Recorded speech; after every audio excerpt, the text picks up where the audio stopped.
Las opiniones expresadas en este programa son de exclusiva responsabilidad de quien las emite y no necesariamente representan la opinión de Radio Universidad de Guadalajara en Puerto Vallarta.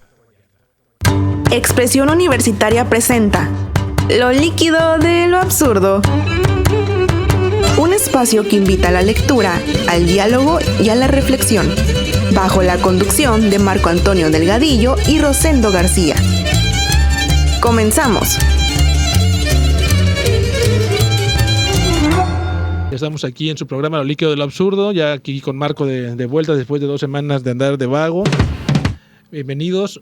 No sabemos qué está pasando en controles, está todo loco, pero ya estamos aquí al aire al parecer. ¿Ya nos escuchamos por la radio? Ya escuchamos. Buenas tardes a todas las personas que nos escuchan por Radio Universidad de Guadalajara, en Puerto Vallarta, por el 104.3 de FM. Un gusto encontrarme aquí con Rosendo después de 2 semanas de no venir. De andar de vago. Sí, de andar una y otra cosa, reuniones de trabajo, pero ya me hacía falta venir a mi terapia semanal. El programa de Lo líquido de lo absurdo tiene el objetivo de promover la lectura y promover el diálogo con las personas. Agradece a partir de un libro, pero agradecerle primero a la maestra Susana Mendoza Carreño, directora de la Radio Universidad de Guadalajara en Puerto Vallarta. Y felicitarla porque fue reconocida, por el Ayuntamiento de Puerto Vallarta con el Premio Vallarta de este año, sí, por su labor en defensa del medio ambiente. En defensa del medio ambiente, de una buena ciudad y todo lo que ella hace, que son un montón de cosas. Felicidades a la maestra Susana Mendoza Carreño. Y agradecer a todas las personas que colaboran aquí en la radio, Chepe Gómez, a Jorge Cue, y a las chicas y chicos de servicio, de prácticas, sí, que se supone que aquí hacen algo, no sabemos qué, pero según esto ellos hacen algo aquí. Pues creo que nos boicotearon primero la señal en las redes sociales, en el Facebook salimos tarde. El teléfonos aquí en la cabina es el 222-622-3. Rosendo, ¿quieres decir el otro teléfono? 226-2266. Y bueno, el objetivo, espero nos llamen por aquí en la cabina. Aún no puede decirlo. No, se me traban los números. En el programa de hoy, Lo líquido de lo absurdo es un programa que pretende discutir y reflexionar en torno a lo absurdo de la vida en esta modernidad líquida y promover la lectura, encontrarnos con las personas. Y el libro de hoy se llama El hombre en busca de sentido, de Viktor Frankl. Es un austriaco de 1905 que estuvo preso en los campos de concentración alemanes. ¿Es preso o estuvo preso? Pues ¿Es presidium o es concentración? Estuvo preso en un campo de concentración. Los presos son prisiones. Yo creería más que estuvo esclavizado. Es diferente, ¿verdad? Ya intervino Alejandro. Ahorita discutimos. Alejandro Linares. Bienvenido, Alejandro. Alejandro nos propuso el libro. Alejandro, bienvenido. Pues es que se les dice que fueron prisioneros en campos de concentración, no esclavizados en campos de concentración. Es que depende. El esclavo tiene que ser un trabajo. Hubo campos de concentración que eran para trabajos forzados. Auschwitz era un campo de exterminio. O sea, sí hacían trabajos, pero no era su vocación era exterminar. ¿Y es preso entonces? Pues...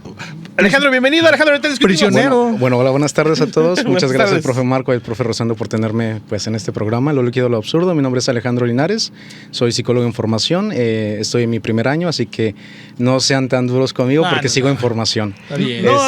Este libro es muy interesante, que es El hombre en busca del sentido, porque habla justo de qué es lo que le da el sentido a nuestra vida o cuál es el sentido que nosotros le queremos dar. Y bueno, le cedo la palabra. Sí, ahorita platicaremos de eso. Alejandro Linares nos propuso el libro. Él decía, yo voy al programa, profe, nomás a ver el libro, y él nos lo propuso. Sí. Entonces, él estuvo en un campo de concentración, ya no sabemos si fue preso, esclavo, lo que sea. Y sobrevivió al campo de concentración. Porque de Auschwitz, no sé pronunciarlo. Auschwitz. Lo mandan al otro, ¿verdad? Donde no era de exterminio, era de trabajos forzados. Dachau también era de exterminio, al final de cuentas. Pero dice que no hay chimeneas y no quemaban ahí nadie, no había cámara de gases. No quemaban. Ahí era más un campo de trabajos forzados. Ajá, de trabajos forzados y al final lo llevaron a un campo de descanso. También, sí, ¿no? Y ahorita hablaremos de todo eso, ¿no? ¿Quién es Viktor Frankl? Es un psicólogo de ascendencia judía. Austriaco, que es el padre dentro del mundo de la psicología, de la logoterapia, que es una corriente que ya nos explicará aquí Alex, porque yo no sé mucho de eso. pero que nos explicará qué onda con eso de la logoterapia, que te ayuda, como cualquier cuestión psicológica, a entender el por qué estás aquí, ¿no? ¿Cuál es el sentido de que estés aquí? Y que además es una corriente diferente a la de Freud, ¿no? Me parece, ¿no? Si la logoterapia por ahí, la logoterapia es diferente a lo de Freud, ¿no? Sí, es un poco diferente. Bueno, lo que pasa es, el doctor Víctor Frank es un médico especializado como psiquiatra. Bueno, esto es muy importante resaltar porque al leer este libro, una de las cosas que me pareció muy interesantes fue que, pues él como psiquiatra, teniendo las herramientas necesarias para poder sobrevivir, fue como él pudo sobrevivir, aplicando toda la ciencia que él tenía, todo el conocimiento, todas las corrientes filosóficas. Tocando el tema de la logoterapia pues es un tipo de terapia en la cual se basa o se centra o se busca el sentido de la vida a través de los logros. Por ejemplo, hay como situaciones donde tenemos que ser resilientes, que nos están pasando cosas, entonces es cuando más resilientes debemos de ser. De eso trata la logoterapia, como de todo ese ambivalencia, ese miedo, esa frustración, esa depresión, salir de todo eso y hacer algo grande. Encontrarle sentido a la vida. Exacto, eso es como a lo que se enfoca la logoterapia.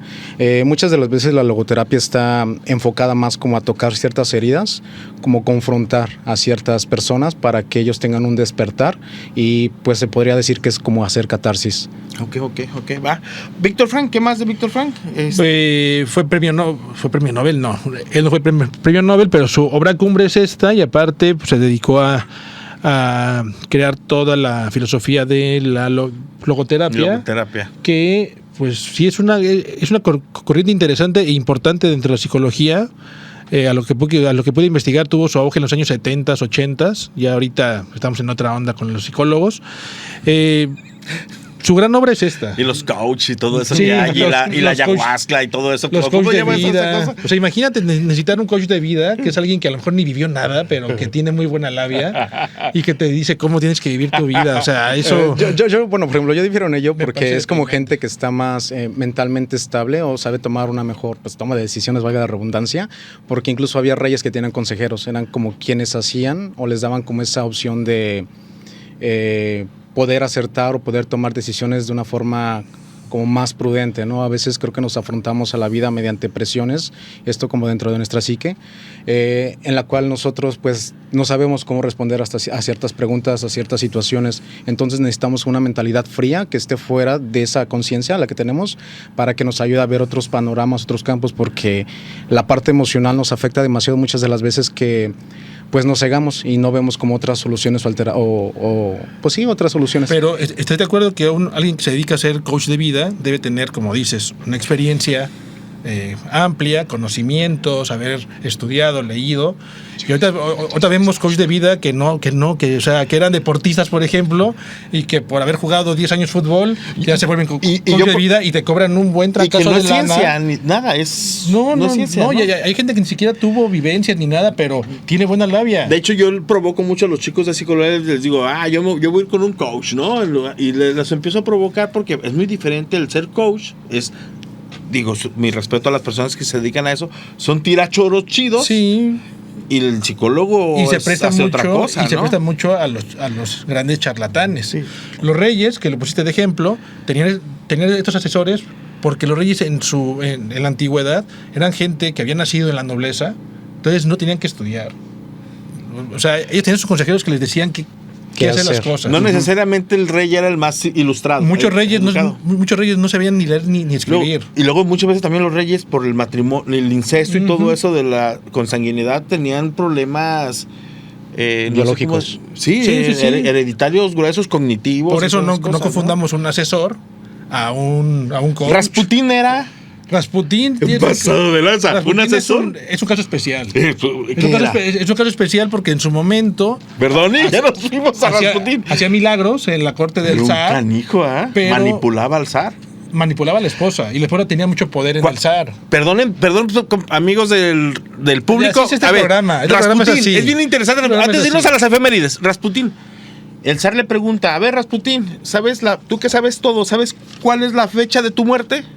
¿Y sabes qué respondió Rasputín? Ya sé por dónde vas, pero la pregunta no fue esa. Pero sí, a ver, échale, ¿te la sabes tú bien? Si él moría por manos del pueblo, el zar pues, seguía siendo zar. Si moría a manos de la corte, iba a morir. El zar sí iba a morir. Pues lo que yo me sé es, la anécdota que yo me sé es que, a ver, Rasputin, ¿cuándo tú que sabes todo, sabes la fecha de tu muerte? Y Rasputin responde, sí, mi señor, 3 días antes que la de mi señor. Uh-huh. Y pues ya no lo mataron. Nos vamos a las efemérides con Rosendo García. Sí, perdón. Rasputin es un caso que hay que tomar. ¿No? Ya es una canción que me gusta mucho, la de este grupo Rasputin, Sí, de Bonnie M. Bonnie M, me gusta mucho. Vámonos a las efemérides. Ok. Son cortitas, no voy a decir como que. Como mi cabello. Como tu cabello el día de hoy. Como el de Alejandro, que viene. Ok, en 1555 se funda la ciudad de Sombrerete, en Zacatecas. Felicidades. Sombrerete. Pues es una ciudad muy antigua que se fundó por estar en el Camino Real. En el Camino Real de Tierra Adentro. Sí, en el Camino Real de Tierra Adentro. 1719 llega a Luisiana el primer banco negrero con los primeros 200 esclavos. Barco negrero con los primeros 200 esclavos a Estados Unidos. A la colonia inglesa.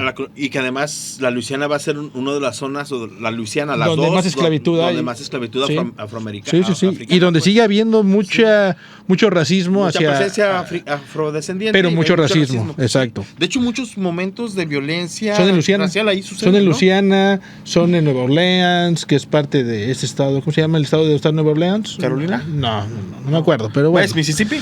Mississippi, sí. Ok. En 1808. Un poco de esta historia, Tom Sawyer. Tom Sawyer y la cabaña del tío Tom. La cabaña del tío Tom habrá que meterle al programa. Y también Tom Sawyer, Tom ¿no? Sawyer es una joya. Además, ¿te acuerdas de la serie El Ochentero? Las aventuras de Huckleberry Finn. Wow. También. Ok, en 1808, en Bayona, José Bonaparte, en colación a un programa que tuvimos hace 3 semanas, hermano de Napoleón, es proclamado rey de España. Pepe Botella, rey de España. Ojalá y puedan ver el programa que tuvimos hace el 2 de mayo hace 3 semanas. con César. Ay, se me olvidó. Hernando. César Ortega. César Ortega. Y estuvo chido, ¿no? Sí, ya de cólera el libro. Estuvo bueno. 1929, en los Estados Unidos se ponen a la venta los primeros alimentos congelados. Y que lo que veamos ahora, un exceso de sodio, exceso de todo eso. Y que ahorita todo es congelado. O sea, todo vas a la empacadora y todo te vende congelado. Verduras, carne, todo te lo pueden vender congelado. O sea, hemos llegado a ese punto. 2001, en el 2001, ya en siglo XXI, un jurado de Estados Unidos condena a la empresa tabacalera Philip Morris, productora de los cigarros rojos, a pagar $3,000 millones a un fumador de 58 años de edad por cáncer de pulmón irreversible. Único caso hasta ahorita donde un fumador demanda y gana $3,000 millones a una empresa tabacalera del tamaño de la Philip Morris. En 1599 nace Diego Velázquez, pintor español, el gran pintor de Las Meninas. Las Meninas, que es un cuadrazo esa obra, ¿no? O sea, y él sale ahí, eso es lo mejor, se autorretrata. Las Meninas, un gran cuadro. Donde, por cierto, hay 2 enanas que son las que hacían alegre el día para la infanta. Es la familia Austria, los españoles, los la casa española, sí. ¿No? En 1799 nace Alejandro Pushkin, poeta ruso. O sea, traes como variación de fechas, ¿verdad? ¿No fuiste cronológicamente? No, a mí ya sabes que esto no. Bien.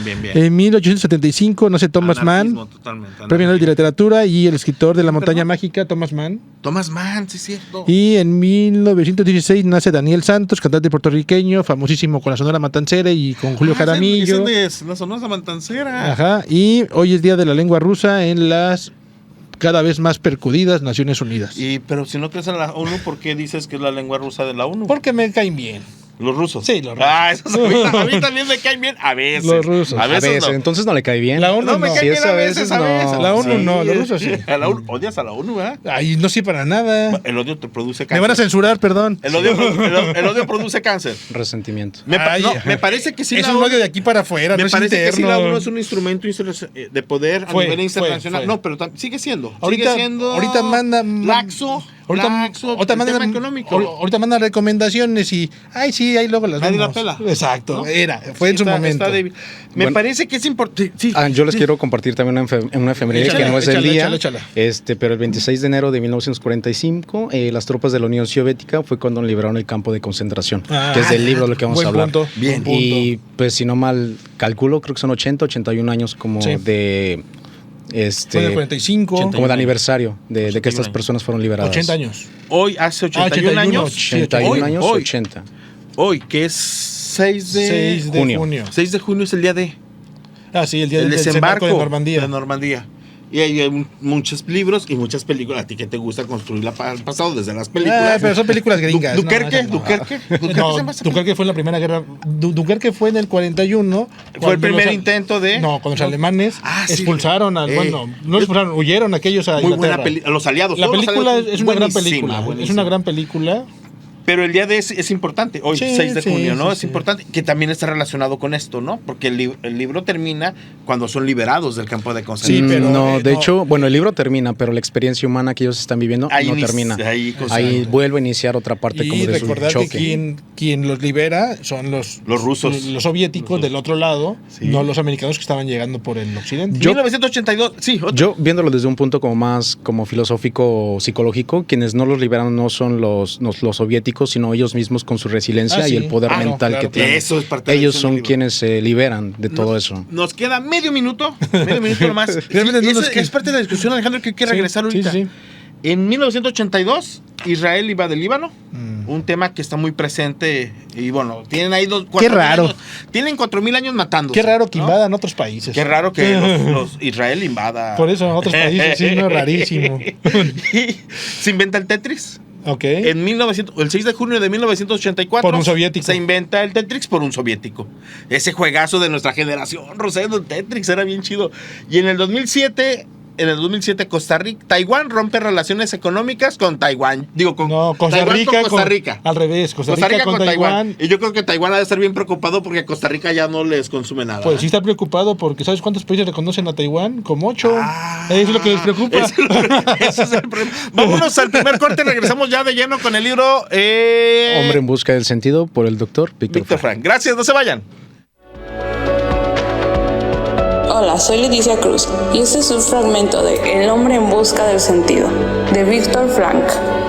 Cuando desaparecieron por completo las últimas capas de grasa subcutánea y parecíamos esqueletos disfrazados con pellejos y andrajos, comenzamos a observar cómo nuestros cuerpos se devoraban a sí mismos. El organismo digería sus propias proteínas y los músculos desaparecían. Al cuerpo no le quedaba ningún poder de resistencia, uno tras otro. Los miembros de nuestra pequeña comunidad del barracón morían. Cada uno de nosotros podía calcular con toda precisión quién sería el próximo y cuándo le tocaría a él. Tras muchas observaciones, conocíamos bien los síntomas, lo que hacía que nuestros pronósticos fuesen siempre acertados. Un espacio donde la lectura será el pretexto para encontrarnos. Lo líquido de lo absurdo. Continuamos.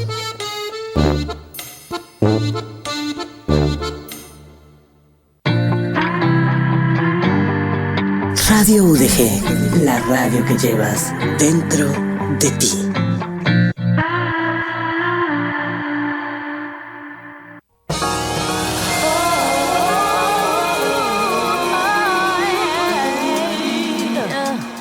Zona Beat.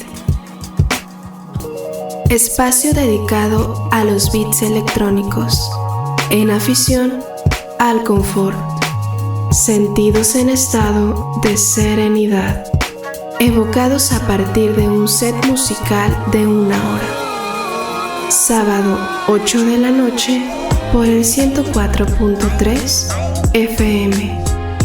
Radio Universidad en Puerto Vallarta. Solázate con Zona Beat.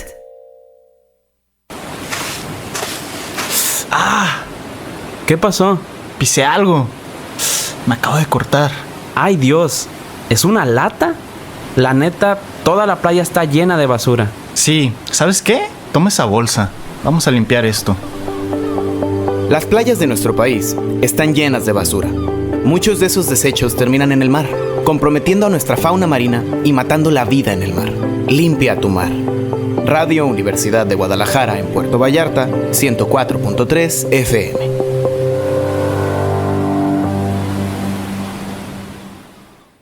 Radio Universidad de Guadalajara, la radio que llevas. Llámanos al 322-226-2233. Gracias por seguir escuchándonos por Radio UDG en Puerto Vallarta. Quiero mandar un saludo a Miguel Carrillo, que sé que por ahí nos anda escuchando. A Rafael Rico. Rafa Rico, saludos. Me dio mucho gusto verte días pasados. Creo que sí te vi, ¿verdad? Gisela Carrillo, gracias, mi amor, por escucharnos. Jessica Félix, maestra, un abrazo. Carlos Linares, te manda saludos a ti, Alex. Alejandro Martín Villa, vecino, un saludo hasta Colotlán. Germán Carrillo Arriaga, gracias, compadre. No, es mi sobrino. Miguel Canales, un saludo al Han. El Han nos está escuchando, el Han ingeniero civil, ¿verdad? Ingeniero civil. La doctora Antinia, nuestra fan número 1. Yunuen Dávalos, gracias, doctora, por dejar venir a Rosendo. Yoyis, la maestra Elodia García, de la unidad de becas, intercambios, no sé qué, de aquí del Centro Universitario de la Costa. Germán Carrillo. Dice, ahora mi compa Marco se ve galán con camisa de vestir. Si ahora me viene con camisa de vestir. Camisa de mantel. Exacto, de pizzería italiana. ¿De pizzería italiana? ¿Ahora es pizzería italiana? Sí. ¿Del Piti o de Fluvial? No, de Ixtapa. De Ixtapa, ok, ya, bueno, estoy como a la media. Luis Mesa, saludos, Luis Mesa, hasta por donde andes. Ahí Roque, amigo Said, saludos. Laura Cristina Hernández Cruz dice, saludos a todos. Y a mi princesa Leti Cruz. ¿Quién es Leti Cruz? ¿Dónde está? Ahí sentada. Aquí está Leti Cruz. Frente de nosotros. ¿Alguien más quieres mandar saludos? No, ahorita no. No. Ah, bueno, felicidades a mi hermana y a mi cuñado. Ya fueron papás otra vez. Felicidades. Hasta Zaguayo, un abrazo. Lo siento por el tío que tiene, pero el bebé, pero bueno. Ok. ¿Qué onda, Rosendo? No, pues vamos a darle a esto. ¿Al libro? Sí.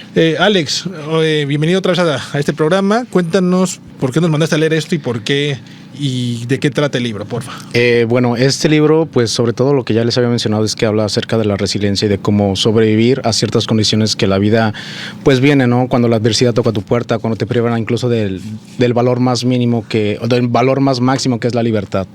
Este libro curiosamente es un libro muy especial para mí porque fue el primer libro que leí donde tuve mi primer acercamiento a la psicología.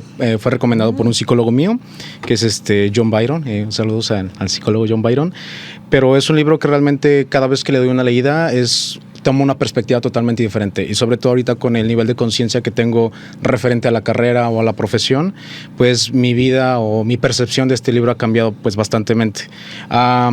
Dentro de este libro, Víctor Frank toca 3 partes que también las une junto con su logoterapia, que es el sentido, la libertad y el amor, que son los principios por los cuales él se rige para poder salir adelante acerca de pues de lo que él vive.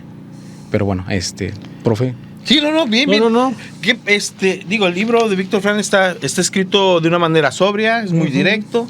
Está dividido en 2 partes, ¿no? La parte, ya decíamos, de la autobiográfico, su experiencia, la vivencia en el campo de concentración o en los campos de concentración. Muy testimonial, ¿no? Y la segunda parte es donde desarrolla toda su teoría, su planteamiento.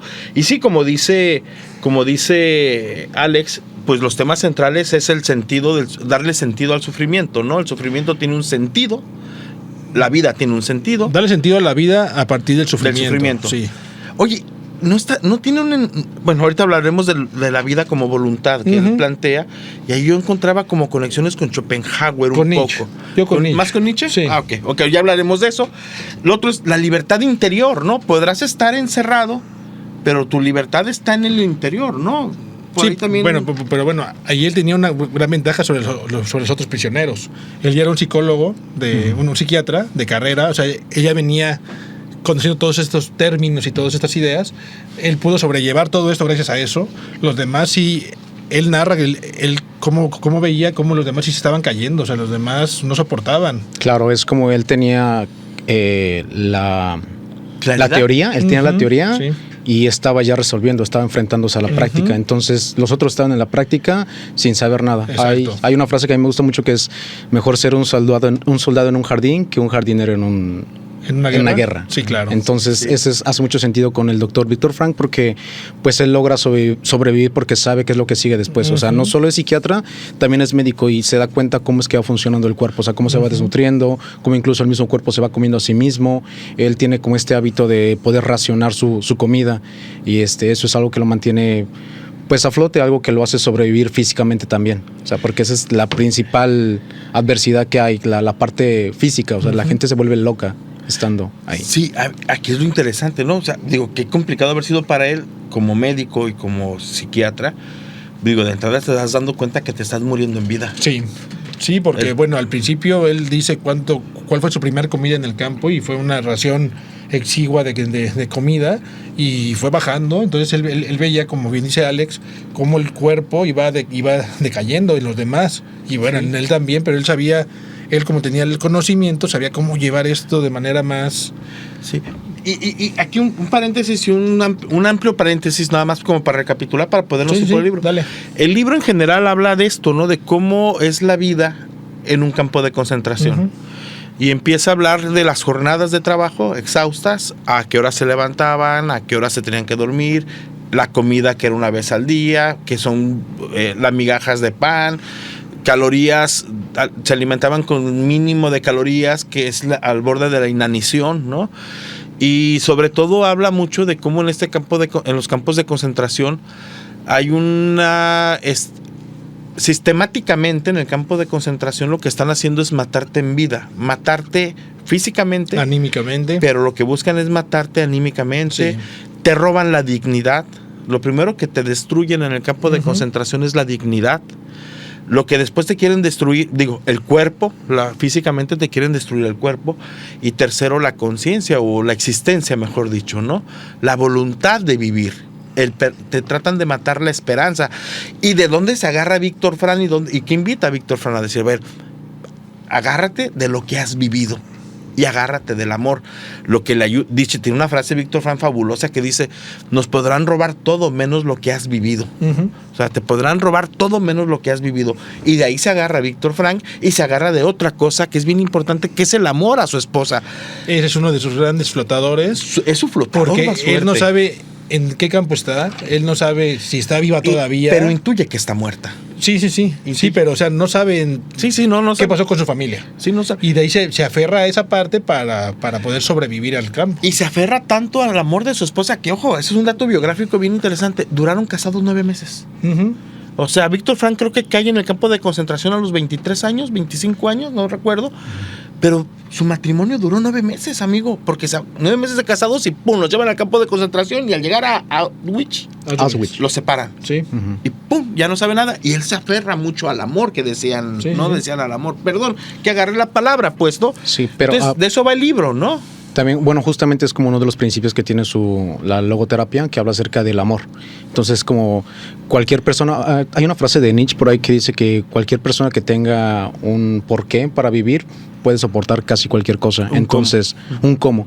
Y eso también lo escribe Víctor Frank, ¿no? O sea, lo cita directamente.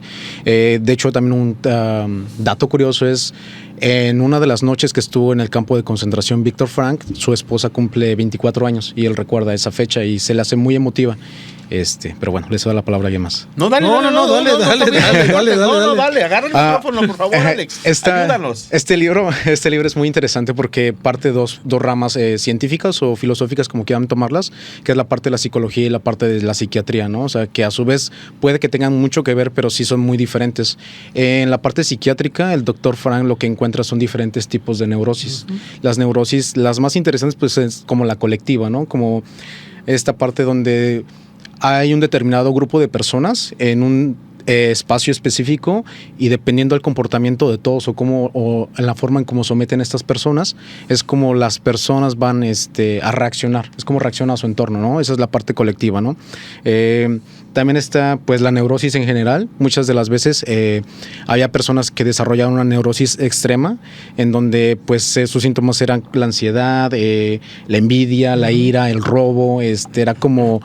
de hecho, el libro toca un término psicológico y psiquiátrico que se llama la regresión.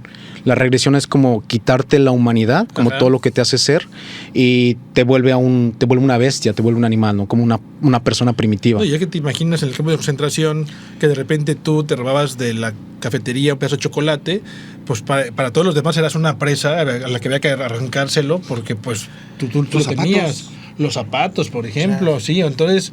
Es eso, y igual con lo que decías, te quitan la humanidad en el campo de concentración para volverte un animal y así justificar Sí, tu explotación, tu exterminio. El por qué estás ahí y el por qué te van a Eres exterminar. un homo sapiens, no eres un ser humano. Exactamente. ¿no? O eres un infrahumano, dirían los... Un infrahumano. O un puerco, como les dicen los nazis a los judíos. Frank así lo dice, ¿no? Cerdo, ¿no? ¿Cómo les dicen cerdos. Cerdos, sí. ¿no? Cerdos, ¿no? Y digo, este libro, al final de cuentas, nos lleva a eso. Toda esta cosa vivencial se une aquí con el libro que vimos del niño el pijama de rayas. La pijama de rayas, ¿no? Eso está más crudo, este libro está más crudo. Claro. A mí se me movió los hilos sensibles, platicábamos, a mí sí, la verdad sí me hizo llorar en 2 momentos el libro. Soy bien llorica, pues. Es que con sí. todos los libros lloras, pues, sí. amigo. Pues es que te clavas en el libro que sea que le ponga lloras. No, con los infinitos no. Ni con un día de cólera, no. Con un día de cólera me emocioné. No veniste los infinitos. Pero si lo leí. Hubiera llorado. No, a ver, nos vamos al segundo corte, segundo audio. No se vayan, por favor, amigas y amigos, y llámenos a la cabina, por favor. Hola, soy Susana Nava y les voy a leer un fragmento del libro El hombre en busca de sentido, de Viktor Frankl. Ningún poder de la tierra podrá arrancarte lo que has vivido, no ya solo nuestras experiencias, sino cualquier cosa que hubiéramos hecho, cualesquiera pensamiento que hubiéramos tenido, así como todo lo que habíamos sufrido. Nada de ello se había perdido, aun cuando hubiera pasado.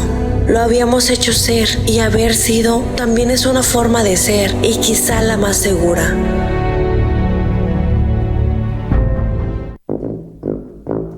Lo líquido de lo absurdo, donde la lectura es el pretexto para el diálogo y el análisis del pasado, presente y futuro.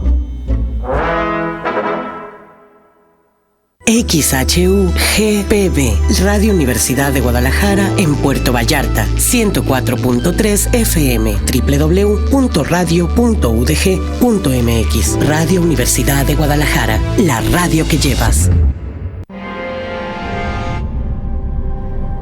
El fentanilo te mata. Destruye tu cerebro, pulmones y corazón.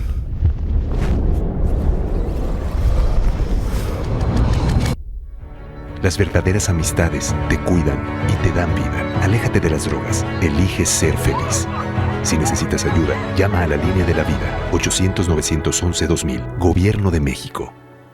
¿Qué es el Plan México? Son acciones del Gobierno de México para seguir fortaleciendo nuestra economía, creando miles de empleos con la construcción y ampliación de carreteras, trenes, puertos, aeropuertos, plantas de generación eléctrica y miles de viviendas. Y con más apoyos para el campo, más inversión y programas del bienestar. Aumentamos la producción de lo que consumimos y reducimos la dependencia con otros países. Así tendremos más empleo, bien remunerado, menos desigualdad, mayor bienestar y más soberanía. Gobierno de México. Descarga nuestra aplicación para iOS y Android, Radio UDG, y llévanos a cualquier parte. Lo líquido de lo absurdo nos invita a reflexionar y cuestionar la existencia y lo que nos rodea. Regresamos. Por seguir escuchándonos, un saludo para Renata Durán y para el doctor Miguel Eduardo Camacho Gómez, que viene en octubre a hablar del libro del Estado, de Lenin, El Estado y la Revolución. Y a Maite González Naranjo, que en próximos programas también nos va a acompañar aquí en el programa. No me acuerdo con cuál libro, Maite, pero aquí va a estar. Adelante, Rosendo, ¿por dónde le damos, Alejandro? No, pues hay un tema que me parece muy interesante y que creo que está de moda aquí en el lenguaje coloquial y en el lenguaje científico, que es la resiliencia, pero en el libro se toma como voluntad, y a final de cuentas lo que nos marca el autor es que pudo sobrevivir al campo gracias a su voluntad. A la voluntad de vivir. A la voluntad de vivir. Por ahí, ¿qué es la voluntad? ¿Cómo lo explica, no? Claro, bueno, antes que nada, pues, bueno, primero que nada, este libro, esta ocasión que lo leí con mucho respeto porque, pues, es la historia de vida de una persona, ¿no? Es una parte muy emocional. El autor tiene este don de poder compartir con palabras y emociones y sentimientos lo que él vivió ahí dentro. Respecto a lo de la voluntad, Viktor Frankl, de hecho, en el mismo libro narra algo que no pretendo que sea una falta de respeto, pero quiero cambiarlo del hombre al ser, que es el ser solo existirá de forma auténtica cuando no sea producto de sus impulsos, sino más bien sea alguien responsable. O sea, Viktor Frankl, para mí, en esta parte, lo que toma en cuenta es dejar de llevarse por sus impulsos, por ejemplo, el hambre o el deseo de matar, como esas cosas primitivas. Las pulsiones humanas de las que habla Freud. Ajá, y afrontar o confrontar esa parte en realmente de permanecerse como cuerdos ante la situación o la adversidad. El libro es muy fuerte porque inicia con algo pues muy grande. Quiero citar textualmente esto, que dice: no se trata por lo tanto de un relato de hechos y sucesos, sino de experiencias personales, experiencias que millones de seres humanos han sufrido una y otra vez. O sea, no solamente fue Víctor Frank, o sea, fueron millones de experiencias, y cada quien vivió esa vivencia de forma diferente. O sea, para cada quien representó algo diferente. Y bueno, entonces también este libro ha dado muchos aportes a la psiquiatría. Dentro de ellos, pues, hubo un término que se le llamaba el síndrome del alambre de púas. No sé si lo checaron por allí. Sí. Con eso cerremos el último bloque con el síndrome de alambre de púas. ¿Qué te parece? Ok. Porque es la parte cuando ya están libres y qué onda, ¿no? Eso bueno, sí está... Sí. ¿Podemos cerrar en el último bloque y hablar del síndrome del alambre de púas? Claro, profe. Y lo de voluntad, a ver, y esto de la voluntad, ¿cómo lo definen, no? El mundo, la vida como voluntad, ¿no? Es la esperanza, el amor. La esperanza, el amor y el sentido. Es como las principales cosas que tú le das a tu vida para encontrarle un sentido, ¿no? A través de la experiencia de algo o de alguien, a través, por ejemplo, del amor, en este caso de Víctor Frank, que pues tal vez era realista en la situación de que intuía que su esposa probablemente estaba muerta, pero él nunca dejó de hablar de ella, ¿no? O sea, de hecho, él lo narra incluso en su libro. Dijo: nunca dejé de hablar cuando se despide de un compañero que se llama Otto, y le dice, por favor. De hecho, él platicaba con ella. Cuando iba a trabajar, él la veía y estaba, en la memoria. Sí, o sea, charlaba con ella, ¿no? Según Me él, parece una parte, platicaba, ¿no?, con ella. Sí. ¿Qué onda? Y tú dices de la voluntad y la resiliencia. A ver, ¿qué traes tú con la resiliencia? Ok, que bueno, ahí en el libro, y estamos hablando de los años 40, años 30, cuando estudió la universidad, la voluntad era tomada como eso, como la voluntad de vivir, la voluntad de hacer. En nuestra época lo hemos cambiado por la palabra resiliencia, donde la resiliencia, y aquí hice mi definición. Resiliencia. A mí me ha costado un trabajo decir eso. Que es la capacidad del humano a recuperarse de situaciones traumáticas. Voluntad el libro de vivir. Por eso sí, pero la palabra resiliente, por eso yo es una palabra que estamos prostituyendo por todos lados, pero está bien. Entonces, ¿podemos culpar a los demás por no tener la voluntad de vivir que tuvo Víctor Frank? Yo creo que no podemos culpar a los demás. Yo creo que al final de cuentas nosotros decidimos qué tomar acerca de nuestras vivencias y de nuestro entorno. Por ejemplo, incluso Víctor Frank lo decía en el libro, ¿no? Cuando ya son liberados y van a cruzar por un campo de trigo, me parece, Víctor Frank le dice a su compañero que no pasen por allí, a lo que su compañero pues se molesta demasiado porque le comparte que ya le han quitado todo, o sea, y nadie le va a impedir que pise el cultivo, ¿no? Entonces Víctor Frank ahí pues hace una analogía acerca de eso, dice: independientemente de cómo te han tratado, eso no te da derecho a ser malo en el mundo. Sí. Entonces, pues al final de cuentas sí es decisión, pero también sí tiene un significado cognitivo en el cual pues influyen muchas esferas. Por ejemplo, la esfera social, en este caso la esfera de la esclavitud que ellos vivieron, los deshumanizaron, y para que ellos volvieran a ser humanos y volvieran a tener sentidos, de eso es de lo que trata el libro, pues es muy complicado, ¿no? Es como la regresión, volvemos a eso, como la regresión de qué tan difícil para ti ahora es entender que vas a ser libre, ¿no? Es algo que manejamos mucho en el tema de psicología o de psiquiatría, en donde hablamos acerca del sistema nervioso muy alterado constantemente, sí, ¿no? Entonces, ahora imaginemos la dimensión que ellos tienen a nivel cognitivo después de estas vivencias. O sea, no solo es maltrato físico porque eran golpes, insultos, ahora era maltrato psicológico, emocional, mental, físico. O sea, llega un punto en donde tu cerebro cubre una parte de donde adormece tus emociones, y cuando tus emociones adormecen es cuando ya no logras sentir el dolor. Sí, hubo una despersonalización. O sea, tú no eres una persona.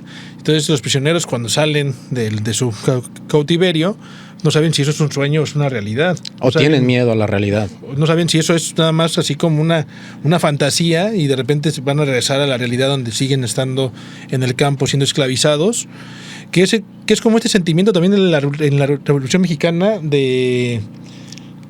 ¿Cómo les decían cuando la ley fuga? ¿Pero la ley fuga? Sí. ¡Córrele!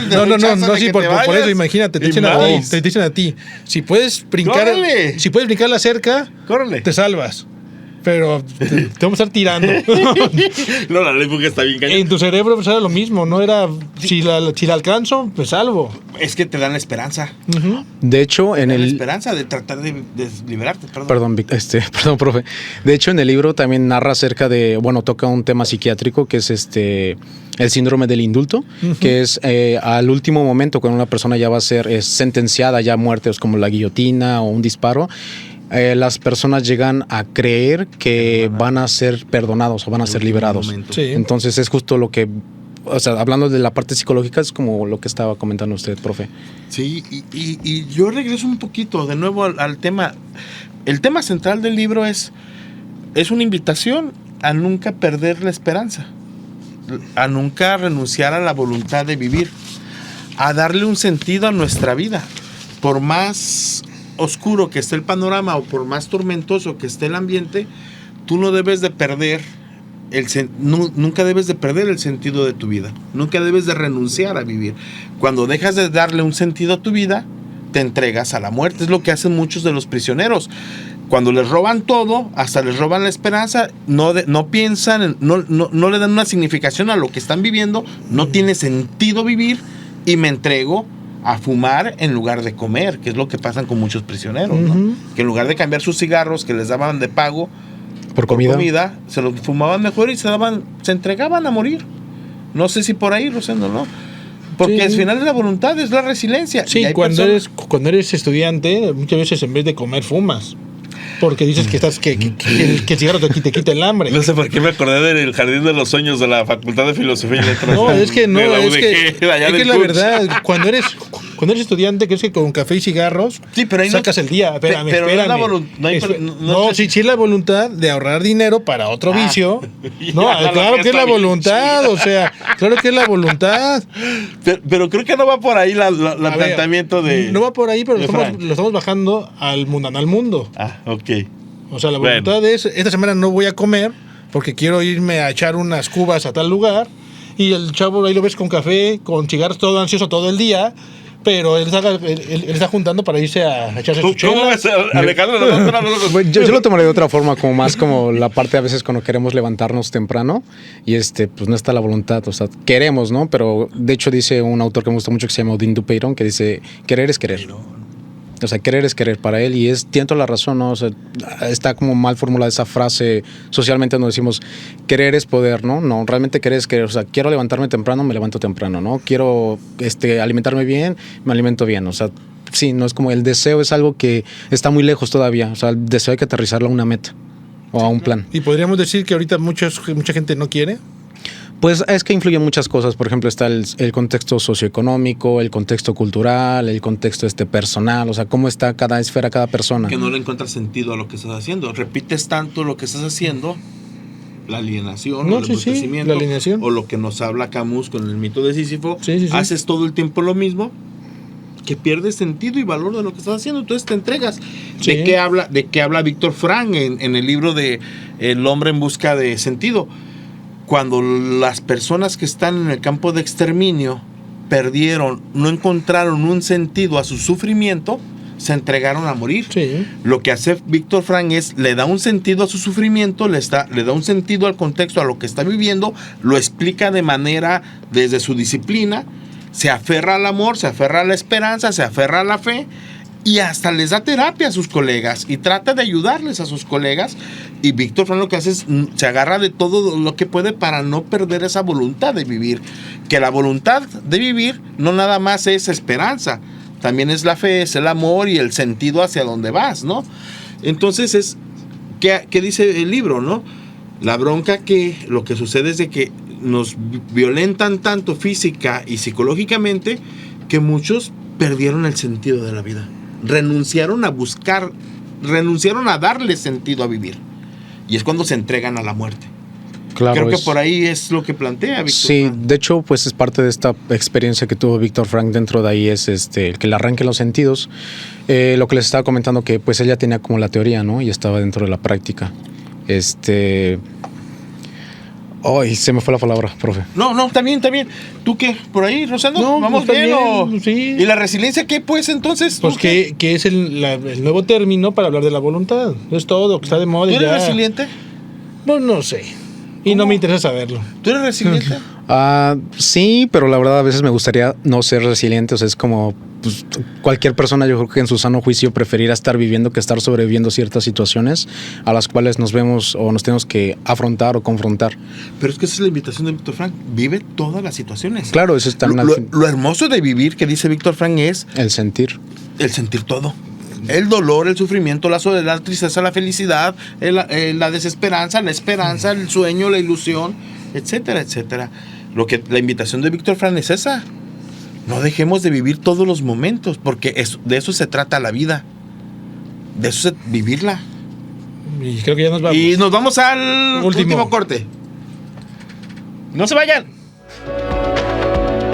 Hola, soy Susana Nava y les voy a leer un fragmento del libro El hombre en busca de sentido, de Víctor Frank. Caminábamos despacio por la carretera que partía del campo. Pronto sentíamos dolor en las piernas y temíamos caernos, pero nos repusimos. Queremos ver los alrededores del campo con los ojos de los hombres libres. Por primera vez, ¡somos libres!, decíamos una y otra vez, y aún así no podíamos creerlo. Habíamos repetido tantas veces esta palabra durante los años que soñábamos con ella, que ya había perdido su significado. Su realidad no penetraba en nuestra conciencia. No podíamos aprender el hecho de que la libertad nos perteneciera. Un espacio donde la lectura será el pretexto para encontrarnos. Lo líquido de lo absurdo. Continuamos.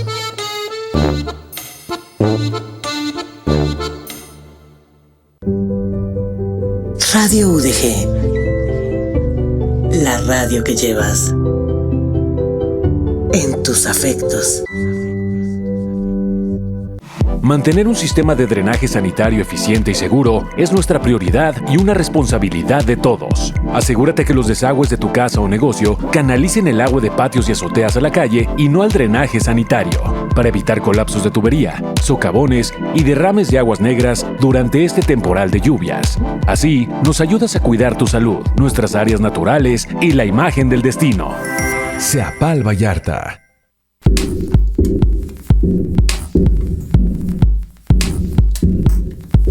Dentro del procesamiento de la información sensorial, los sonidos agradables estimulan la liberación de dopamina, neurotransmisor encargado de generar sensaciones de placer asociadas a la ingesta de determinados alimentos y al efecto que producen las drogas o el sexo. Neurotransmisor. Sábados 9 a 11 de la noche, por Red Radio Universidad de Guadalajara, 104.3 FM. Una colaboración de Gary Valencia y Javier Córdoba.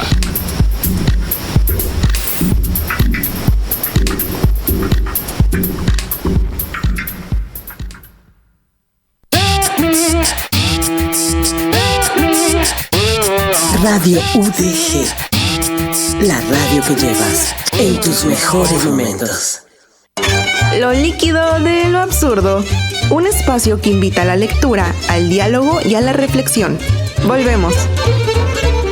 Cristina. Sí, muchas gracias por seguir escuchándonos. Un saludo a Renata Acero. Un abrazo, Renata, gracias por escucharnos. Dice ella: considero interesante lo vigente que es la búsqueda del sentido en la existencia, en las adversidades. Buen tema, Marco Rosendo, saludos. Abraham Reyes también, saludos. Y a... ¿qué perro tema dice Abraham Reyes? Sí, ladra también y muerde. Okay. Perdón, Rosendo, dale. Pues vamos al cierre de este programa sobre la voluntad y la vida y todo este rollo que estamos aventando.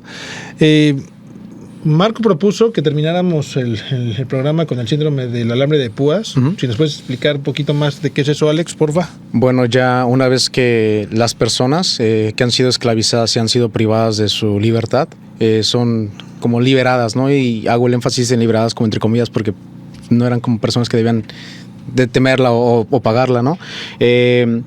desarrollan un síndrome que encontraron dentro de la psiquiatría, que es el síndrome del alambre de púas, que habla acerca de la limitación de la libertad y el aislamiento, lo cual pues trae dentro de los presos con la confusión, el aburrimiento, y les llega de repente como hasta producir cierta amnesia. Y sobre todo, como lo más importante es como les da miedo salir, ¿no? O sea, se han acostumbrado tanto tiempo a estar dentro que no saben cómo estar fuera. O sea, es como un animal o una persona, si lo vemos con un punto de vista como pues de una regresión, o sea, si nos vamos como un animal y les aplicamos como el conductismo, o sea, donde los condicionamos, los golpeamos, los aislamos, los encerramos y lo dejamos afuera, o sea, no sabe cómo sobrevivir, ¿no? Podríamos verlo como después de la pandemia del COVID-19, mucha gente que sí siguió al pie de la letra el quédate en tu casa, y de que de repente después de 3 años o 2 años y medio que fue la pandemia, salir les costaba mucho trabajo, socializar les costaba mucho trabajo. Claro, hubo muchas personas que pues se aislaron, o muchas personas que empezaron a sufrir o se les detonó un tipo de ansiedad. O sea, que estamos en eso. Sí, o sea, eso es parte como de la salud mental, de la salud emocional, cuando no solo eso, o sea, pasan acontecimientos o sucesos dentro de tu vida que te aíslan, ¿no? O sea, aíslan tu psique dependiendo de todas las cosas que están transitando a tu alrededor. Como síndrome postraumático o sí, como mecanismo de defensa. Claro, al final de cuentas es un mecanismo de defensa que el cerebro utiliza para poder sobrevivir, o sea, te ayuda a vivir. O sea, bueno, en este caso a sobrevivir. A enfrentar la adversidad, ¿no? Y lo interesante aquí, quiero mandarle un saludo a mi amigo César Adán Álvarez. Mándalo. Un abrazo, César, gracias por escucharnos. Luego me dice, Marco, te mandé saludos y no me pelaste. Aquí libro, ¿no? ¿Cómo termina? Son liberados. Salen del campo de exterminio y se dirigen a sus... Muchos de ellos pues se dirigen a sus domicilios, algunos de ellos, tomando en cuenta la perspectiva del doctor, pues él se dirige a su hogar. Entonces, aunque él es realista, él se da cuenta que pues hay una alta probabilidad de que su esposa está muerta, ¿no? Pero más sin embargo él sigue como guardando como ese fueguito o esa brasita, esperanza, ¿no? De esa esperanza de que algún día ella va a regresar, ¿no? Pero pues ya conforme van pasando los años, o conforme van pasando el tiempo, más bien, que de hecho para él el tiempo dentro del campo de concentración, él narra que para él es más largo un día que una semana. Y es como, y esto era por las condiciones en las cuales los tenían. Sí. Entonces, el verdadero miedo también está cuando ya eres libre. O sea, ¿y ahora qué hago, no? O sea, te acostumbras tanto o compras tanto esa idea de que eres tal, o sea, que eres un esclavo. Que normalizan tanto, ¿no? Ajá. Y de que dependes de la comida del otro, dependes de la vestimenta del otro, dependes del estado de humor del otro, y que de repente, como dices, estás libre. ¿Qué hago con esta libertad, no? O sea, ¿qué hago? No hay quien me mande, no hay quien me esté pegando por no hacer las cosas. ¿Ahora qué hago? Claro, te deshumanizas, o sea, realmente no le encuentras el sentido, dejas de ser una persona, ¿no? O sea, si no tienes esa capacidad mental para afrontar esta situación, te vuelves un producto, ¿no? De hecho, hay una parte en donde Viktor Frankl dentro del libro dice, el hombre o el ser humano es capaz de ser cualquier cosa, o sea, pero no me pregunten cómo. Pero es capaz de hacerlo. Es capaz. No sabemos por qué y cómo, ¿no? Ajá, no. ¿Cómo? Es la esperanza. Claro, pero a lo que me refiero es, por ejemplo, ahí se refiere más a la parte en donde esta parte donde quienes los prisionaban, los capos, o sea, los convertían en algo que ellos querían, ¿no? O sea, incluso los deshumanizaban. Entonces él decía, el hombre es capaz de ser domado o de ser como un coco wash, ¿no? Dependiendo de las condiciones en cuál tú lo pongas o en cuál lo sumerjas. Entonces a eso hace referencia Viktor Frankl. Es como, yo soy capaz de crear un arma o con un hombre, o crear, no sé, un edificio, ¿no? Esclavizándolo. ¿De eso habla Naranja Mecánica en el libro? No. Sí, cuando los meten al lavado de cerebro y todo eso. Más o menos, pero no. La Naranja Mecánica, el lavado de cerebro es para cambiar las conductas anormales. ¿Las conductas? No, ves que acá Alex ya era ultraviolento. Entonces acá es matar todo ese yo y convertirlo en algo totalmente contrario a eso. Porque justamente lo de la Naranja Mecánica habla más como de una psicosis, como de Alejandro, Alex, ¿no? Alex, se llama. Ajá, qué miedo. Tu tocayo, Alex. Ay, es el nombre. Ese nombre, ese estigma. No es cierto. Él habla de una psicosis, esa parte, ¿no? Porque la psicosis y la neurosis son cosas totalmente diferentes, son sus contrarios. Por ejemplo, lo que le decía la neurosis son estados extremos en donde el ser humano es consciente. La psicosis es no eres consciente de lo que estás haciendo. O sea, tu realidad para ti representa la realidad universal, pero no es. O sea, la realidad universal es como la realidad en la que un conjunto de personas está de acuerdo, ¿no? Por ejemplo, nuestra realidad. Y en el campo de concentración suceden las dos, ¿no? Sí. Sí, Suceden las no, y psicosis en el y campo de la- concentración, por ejemplo, a otro prisionero le daban poder sobre los demás prisioneros. Claro. Que eso está en el libro. De repente a ti, los tres somos prisioneros, a ti te dan el poder y una cachiporra para que nos controles. Entonces a ti te están dando autoridad siendo iguales. Y se acercan más a las SS más que a los Exacto. Y entonces también encerrados, en ¿no? la psique de esta persona también hay un cambio, porque bueno, me están considerando a mí, aunque sea inferior, pero soy parte de él. Y es de inconsciente su actitud de violencia y todo. De Sí, muchos, algunos sí son inconscientes, algunos son preconscientes y algunos son Y conscientes. otros son sádicos. Y otros son sádicos. Y otros son sádicos. Pero, por ejemplo, para ser sádico, justo hablaba acerca del que estaba a cargo de las chimeneas, de los quemadores. sí. O sea, que él narraba que, bueno, Víctor Frank narraba que el hombre tenía que estar inhibido en alcohol. O sea, tenía que estar alcoholizado para hacer eso, porque dentro de su psique él sabía que lo que estaba haciendo estaba mal, pero lo hacía por sobrevivir y por ese miedo. Y se que mantenía sabía alcoholizado. y que sabía además que en un momento le iba a tocar a él. Le iban a relevar. Sí, justo es a lo que iba a llegar. Perdón. No, está Muchos bien, de los profe. verdugos de la Edad Media estaban drogados para poder cortar cabezas, Claro. porque de manera consciente nunca lo harían. Sí. Es como hasta dónde arrojas a tu cerebro a inhibirte para poder Hacer algo que no inhumano. eres capaz de hacer. O sea, conscientemente, ¿no? O sea, y es cuando hay incluso drogado estás siendo preconsciente. O sea, sabes una parte consciente que lo que estás haciendo está, ¿no? O sea, puede ser bien o puede ser mal. Sí. Pero tienes que ocupar una ayuda externa, una sustancia externa para poder realizar esa acción. Para atreverte a hacerlo. Sí, como para darle esa fuerza. Ajá. Porque no tienes fuerza de voluntad, porque eso no forma parte de tu realidad. Y que sabes que en los parámetros valorativos y morales es malo. Claro. ¿No? Es terrible, ¿no? Es vergonzoso, es un acto Claro. vergonzoso. ¿no? De hecho, eso como que yo lo vi o junta mucho con esto lo del tío Freud, que él habla acerca del yo, del super yo y del ego, me parece que es el ego. Y el super yo pues es esta parte, ¿no? Lo que nosotros creemos que moral y éticamente está establecido y correcto en la humanidad, ¿no? O sea, incluso dentro de los campos de concentración se desarrolló mucha apatía, ¿no? O sea, llegó un punto en donde pues ver que mataban a alguien o le robaban a alguien es como que ya no me interesa. Eres indiferente, exactamente. Pero es un mecanismo de defensa, ¿no? Mecanismo de defensa. Que eso Normalizas. Normalizas. Que eso pasa mucho en México, en las sociedades urbanas. En Ciudad de México, si a ti te asaltan y hay 20 personas alrededor. 50 personas alrededor, nadie se va a meter. Claro. Justo yo viví una experiencia así, atrás del Palacio de Bellas Artes, una colonia, donde yo estaba... Colonia Guerrero se va. Es que estaba del lado de la Alameda. Estaba del lado de la Alameda. Ya con eso ya estás seguro, ¿no, amigo? Y frente, hay una iglesia atrás de Sí.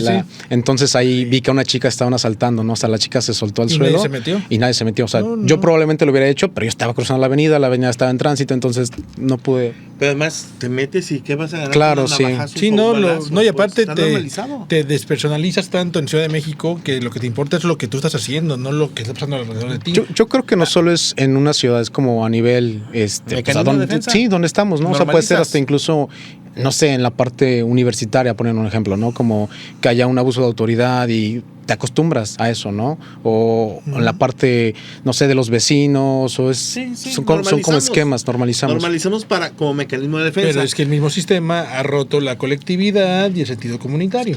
En gran parte sí, la sociedad individualista. El mismo sistema ha roto todo eso. Yo sí quiero decir nada más algo, nos quedan 3 minutos. Yo quiero decir algo antes de preguntarte como por qué recomendaría ese libro, ¿no?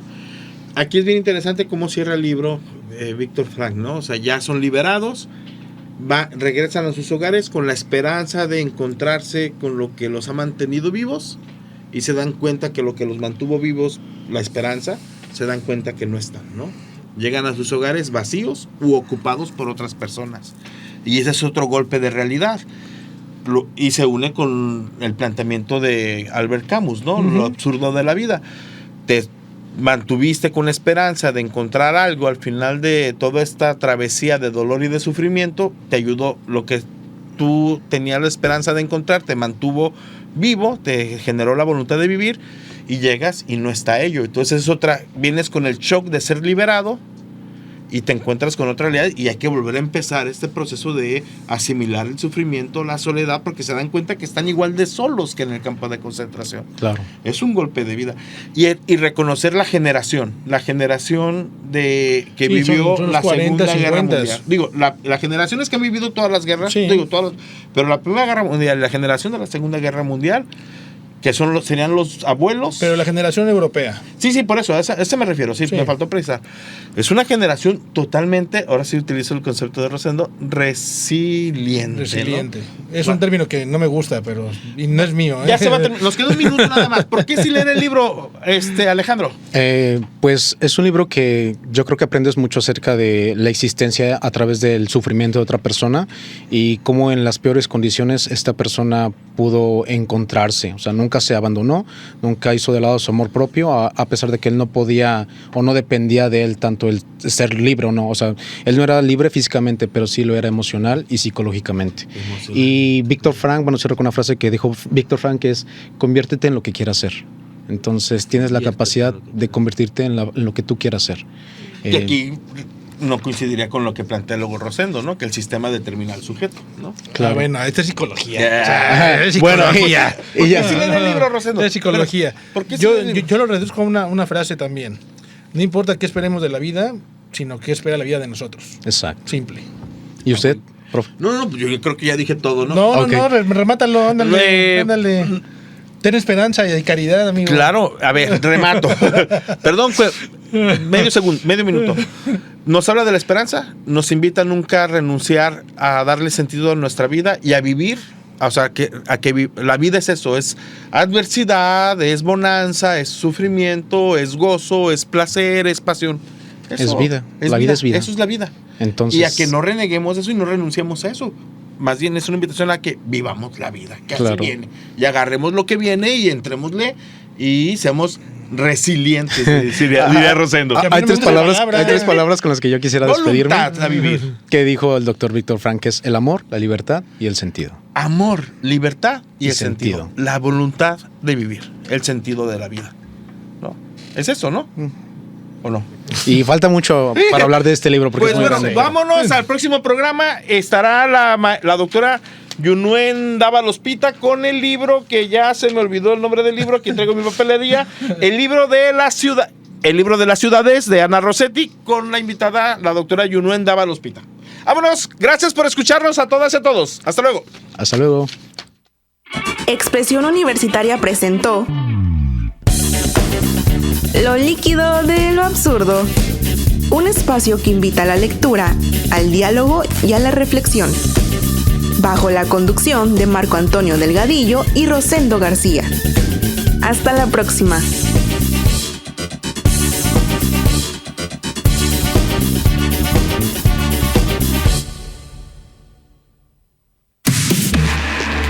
Somos XHUGPB.